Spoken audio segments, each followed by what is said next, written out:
मेरे हाथ में सम्मानित समाचार पत्र दैनिक भास्कर में एक प्रकाशित खबर है, जिस खबर के माध्यम से यह बताया गया है कि बिहार में 94.33 लाख गरीब परिवारों को रोजगार के लिए 2-2 लाख रुपए देगी बिहार सरकार।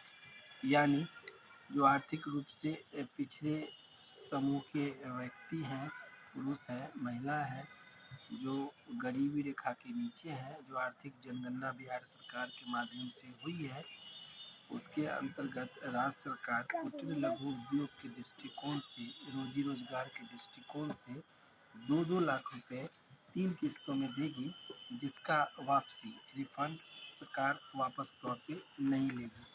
तो कुल मिला के बिहार सरकार का ये जो नया चार आया है, विज्ञापन आया है, खबर आया है, इसके पीछे एक तर्क ये है कि जो चुनावी वर्ष है, उस चुनावी वर्ष में लोगों को लुभाने की, लोगों को अपनी मंशा रखने की एक प्रोपेगेंडा है। और ये काम सरकार को शुरुआती दौर में करना था, जिसमें सरकार पीछे रही।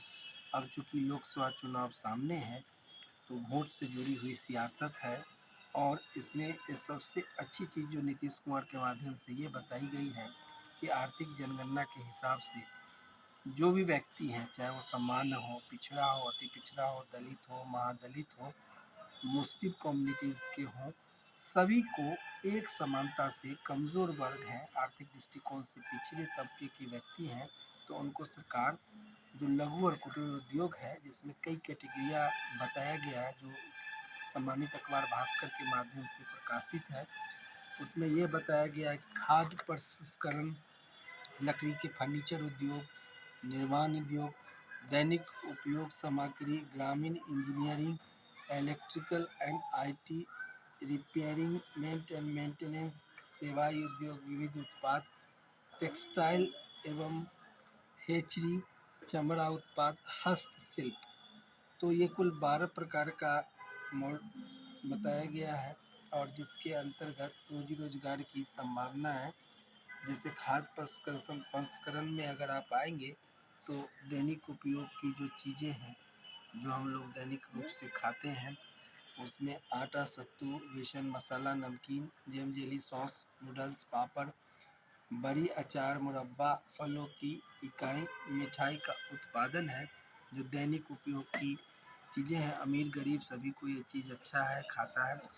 तो ये एक उदाहरण है। लकड़ी के हिसाब से बढ़ईगिरी है, बांस का बल्ला है, निर्माण उद्योग से सीमेंट की जाली, दैनिक उपयोग सामग्री, डिटर्जेंट पाउडर, साबुन एवं शैम्पू, बिंदी, मेहंदी।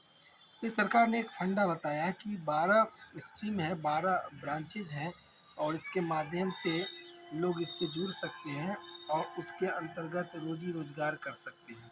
आप लोगों की जानकारी में ये होगा कि कुछ दिन पहले प्रधानमंत्री नरेंद्र मोदी ने भी एक घोषणा किया था, शिल्पकार योजना, जिसके अंतर्गत कुछ ऐसा ही मिला जुला था, और सरकार उनको सब्सिडी के तौर पे, रोजी रोजगार के तौर पे फंडिंग की व्यवस्था बैंक से करवा रही थी। तो उसी के जवाब में बिहार सरकार ने भी पलटवार किया है, और जो खास करके कम्युनिटीज़ हैं, दलित, महादलित, पिछड़ा, अति पिछड़ा, उसको वोट बैंक से जोड़ते हुए ये सारी प्रोग्राम करवाई गई है। एक आंकड़ा प्रस्तुत किया गया है, जिसके अंतर्गत ये बताया गया है कि आर्थिक रूप से गरीब परिवारों की विवरण, जिसमें सामान्य कोटि से इतने व्यक्ति हैं, यानी कि इकाई, दाई, सैकड़ा, हज़ार, 10,000, लाख, 10,85,000 सामान्य कोटि से लोग जो है सो स्मॉल सेक्शंस में आर्थिक रूप से कमज़ोर हैं।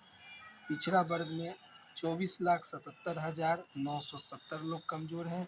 अत्यंत पिछड़ा वर्ग में 33,19,509, अनुसूचित जाति में 23,49,111, अनुसूचित जनजाति में 20,0809। तो ये आंकड़ा है, मैंने गलती से अत्यंत पिछड़ा में 33,000 लाख बोला था, 33,19,509 एक्चुअली ये है आंकड़ा। ये सरकार के माध्यम से आर्थिक जनगणना हुई है, उसके माध्यम से ये आंकड़ा पेश किया गया है, और इसी आंकड़ा के माध्यम से गवर्नमेंट ने ये 62 व्यवसाय चिन्हित, जिनके लिए सरकार पैसा देगी, वापस नहीं लिया जाएगा। ऐसा सरकार का मानना है कि पैसा को वो वापस नहीं लेंगे, और ये जो आंकड़ा है ये जाति जनगणना में मिले गरीबों के लिए बिहार लघु उद्यमी योजना मंजूर हुई है, कैबिनेट ने पास किया है।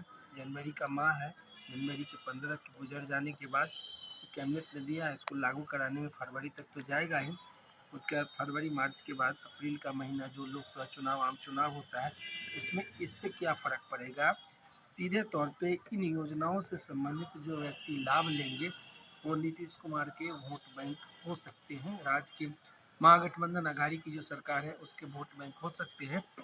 और दूसरी तरफ बीजेपी के जो स्कीम्स में एक शिल्पकार योजना आया है, विश्वकर्मा योजना आया है, तो उसमें पिछड़ा अति पिछड़ा समुदाय को जोड़ने की बात हुई थी, तो उसी के एवज में ये स्कीम आया। अब जनता ये कंफ्यूज कर जाएगी कि कौन सी स्कीम बेहतरीन है और किसका लाभ लेने से उनको ज़्यादा फायदा हुआ है, क्योंकि वोट और सियासत में लाभ की बात ज़्यादा होती है। तो उस परिस्थिति में एक नई सियासत खेल नीतीश कुमार ने खेला है जो वोट बैंक से जुड़ के है।